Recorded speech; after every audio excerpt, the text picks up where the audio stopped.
Ses deneme, ses kontrol.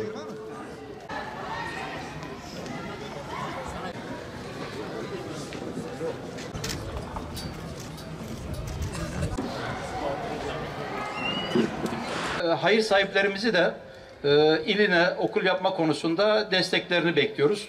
Ki ilimiz şu anda Türkiye'nin okul ihtiyacı olan 8 ilden bir tanesi. Şu anda devlet yatırımı, il yatırımı olarak 102 tane okulumuzun inşaatı devam ediyor ama yetişmiyor. Çünkü yoğun bir şekilde kırsaldan şehir merkezine göç var. Ama burada Allah nasip ederse 9 destekli okulumuzda 340 tane öğrencimiz ki birçoğu taşımayla gelecek. Burada sağlıklı, sıhhatli, güzel bir eğitim görecekler inşallah. Tabii Mardin genç nüfusu fazla olan bir il. Yani bizim aşağı yukarı %60 nüfusumuz 29 yaş ve altı. Yaş ortalamamız 22'lerde.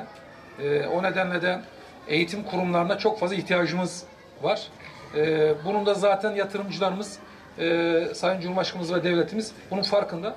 O nedenle de önemli yatırımlar yapılıyor. Biraz önce Milli Eğitim Müdürümüz söyledi.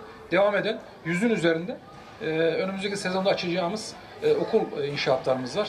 Onlar da inşallah kısa sürede bitireceğiz, takip ediyoruz. Yeni yatırımlar inşallah yine aynı şekilde bütçeden ve siz hayırsever vatandaşlarımızın destekleriyle yapacağız. Tabii artık Mardin büyük şehir olmanın da avantajıyla her sektörde gelişiyor.